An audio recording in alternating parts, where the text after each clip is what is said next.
Hello again.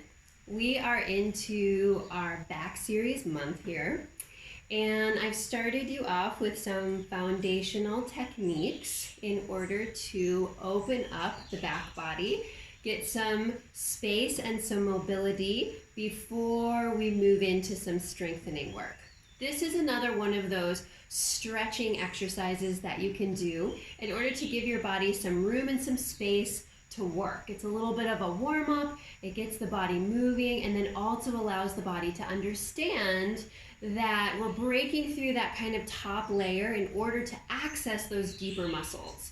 So today I have a Theraband. You could always use a yoga strap or a towel or really anything you have that's kind of stretchy and can be about the width of your shoulders, maybe a little bit wider.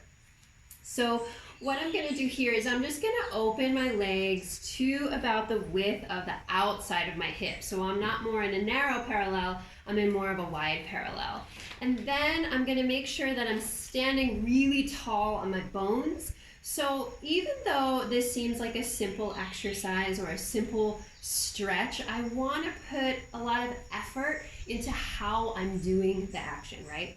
So that's going to help me create a habit of how I stand and how I move. So I am putting some intention into how I want my body to start off movement. All right, so we're going to take the Theraband, and you can either stretch it out for a little resistance or just kind of hold it so you have less resistance.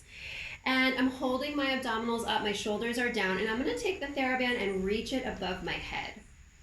And this might be as far as you can go without those shoulders kind of shrugging up towards your ears. If you feel like you can go farther, by all means do so. And for me, I have pretty flexible shoulders, so I'm actually going to go all the way back. And you might want to work up to that. You might want to do a few medium range ones before you head all the way back. And this is not to say that this is right for everybody.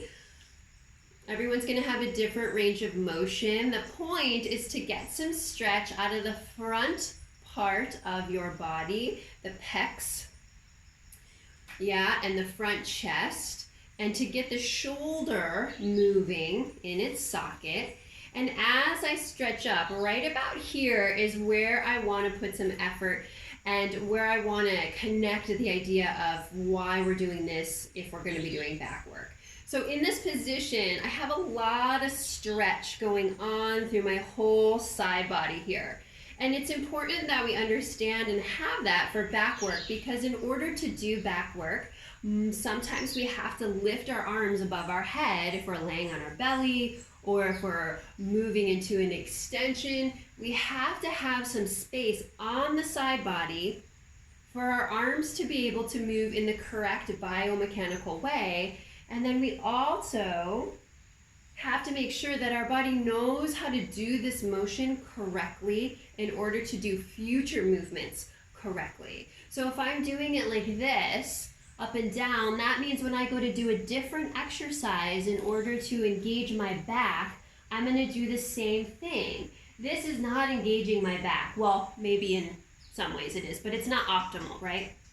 I want to get the back muscles to head the shoulder sockets, the head of the shoulder back in, and I want to feel my back body working. So in order to do that, I need to feel my mid-back working, and I need to know those muscles are turned on correctly. So this action is a great, simple but not simple action to teach the back body how to lift our arms above our head, to get our shoulders some range of motion, and to open up the front of our body, the pecs, the chest, because if this is too tight, then it's going to be very challenging to access this back here, because we need this to hug together. We need that working simultaneously with the front opening. So keep this going. It's a great little exercise to have in your pocket. And I look forward to showing you the next series of starting to strengthen and get our backs working well. Thank you.